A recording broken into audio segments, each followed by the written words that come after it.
चलो बच्चों, आज हम स्टार्ट करते हैं second part Indian economy on the eve of independence का। जिन बच्चों ने फर्स्ट पार्ट नहीं देखा है वो फर्स्ट पार्ट देख लें, जिससे ये सेकंड पार्ट इजीली समझ में आ जाए। तो जिन बच्चों ने फर्स्ट पार्ट नहीं देखा है वो पहले फर्स्ट पार्ट देख लें, फिर सेकंड पार्ट देखें तो ज़्यादा आसान होगा। ठीक है, तो चलिए हम उससे पहले हम एग्रीकल्चर सेक्टर के बारे में बात कर चुके थे, इंडस्ट्री सेक्टर के बारे में बात कर चुके थे। आज हम कुछ पॉइंट्स और आगे देखते हैं। इसमें सबसे पहले है फॉरेन ट्रेड। तो मतलब कि भाई जब ईव ऑफ इंडिपेंडेंस मतलब कॉलोनियल सिस्टम चल रहा था, जब हम ब्रिटेन के गुलाम थे, तो उस टाइम हमारी फॉरेन ट्रेड कैसी थी। तो देखिए बिल्कुल सिंपल से मैंने कुछ पॉइंट बनाए हैं। उनमें देखिए सबसे पहले पॉइंट है India was exporter of primary product. जो इंडिया है वो एक्सपोर्टर था, प्राइमरी प्रोडक्ट था। एक्सपोर्टर का मतलब यहाँ पर ये हो गया कि भाई हमने इससे पहले भी बात की थी कि जो इंडिया है यहाँ से जो रॉ मटेरियल वगैरह होते थे इंडिया से ब्रिटेन लेकर जाता था, चाहे वो सिल्क का रॉ मटेरियल हो गया, चाहे वो जूट हो गया, इंडिगो हो गया। ठीक है, तो बहुत सारे रॉ मटेरियल लेकर जाते थे। तो इस तरह से ये एक्सपोर्टर था, प्राइमरी प्रोडक्ट था। मतलब प्राइमरी प्रोडक्ट मतलब रॉ मटेरियल। ठीक है, तो एक तरह से एक्सपोर्टर था। एक्सपोर्टर इंडिया की तरफ से नहीं था, लेकिन ब्रिटेन इसको लेकर जाता था जबरदस्ती, ध्यान रखना।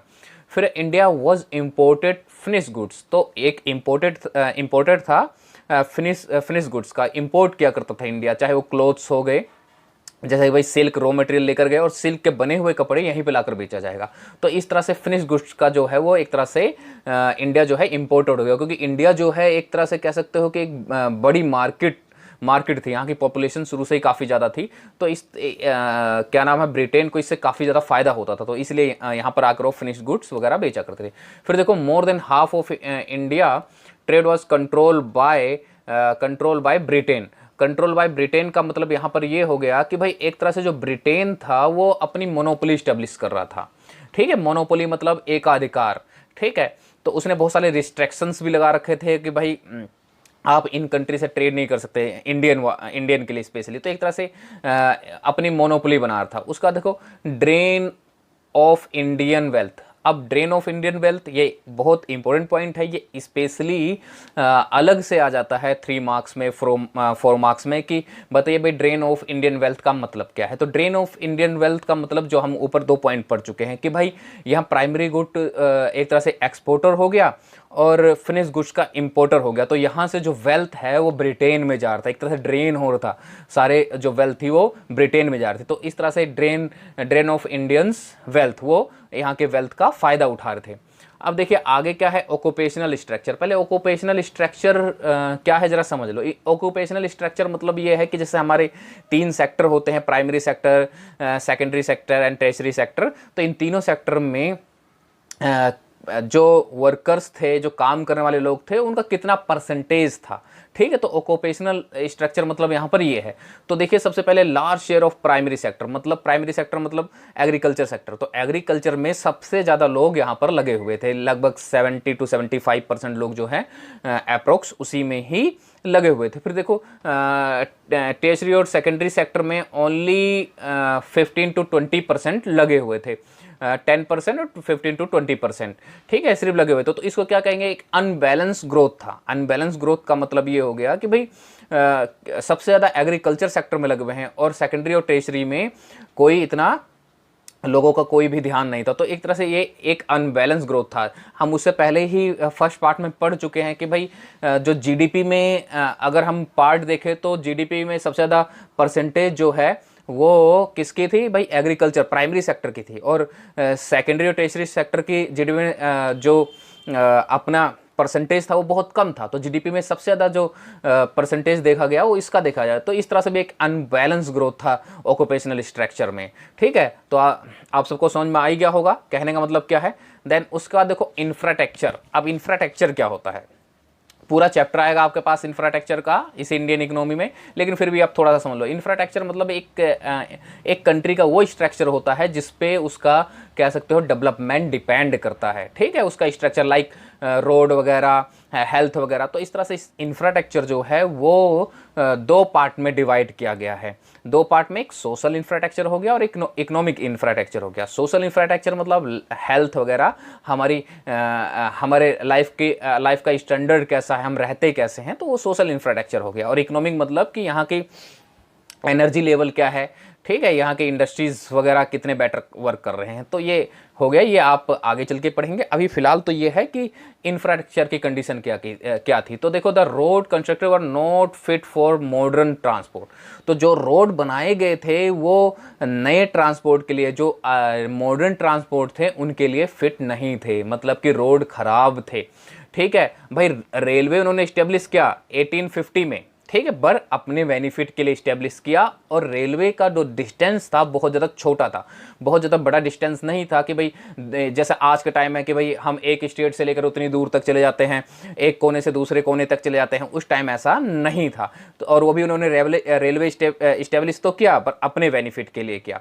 उसके बाद देखो, electric telegraph system was develop, ठीक है, purpose to maintaining law and order. इन्होंने टेलीग्राफ वगैरह डेवलप तो किए, पर वो किस लिए, फिर से अपने लिए, कि भाई लॉ को मेंटेन कर सके। लॉ को मेंटेन करने का मतलब ये है कि अगर कहीं पर कुछ ऐसी गड़बड़ी कुछ भी हो रही है, उनके रूल्स रेगुलेशन तोड़े जा रहे हैं, तो इस टेलीग्राफ के थ्रू इजिली जो है हेड ऑफ डिपार्टमेंट, जो भी हेडक्वार्टर होगा, हेड ऑफ डिपार्टमेंट है, वहां तक आसानी से उस चीज को बताया जा सके। तो ये भी अपने बेनिफिट के लिए उन्होंने डेवलप किया। अब कम्युनिकेशन सिस्टम में इन्होंने कई सारी चीजें की थी। पोस्टल सिस्टम स्टार्ट किया किसमें, 1837 में, ठीक है। तो इन्होंने पोस्टल सिस्टम वगैरह भी स्टार्ट किए थे, ठीक है। तो इससे हमें कुछ तो आज के टाइम में देखे तो कुछ तो बेनिफिट मिले हैं, लेकिन उस टाइम इन्होंने सारी चीजें जो हैं स्पेशली अपने बेनिफिट के लिए किए थे।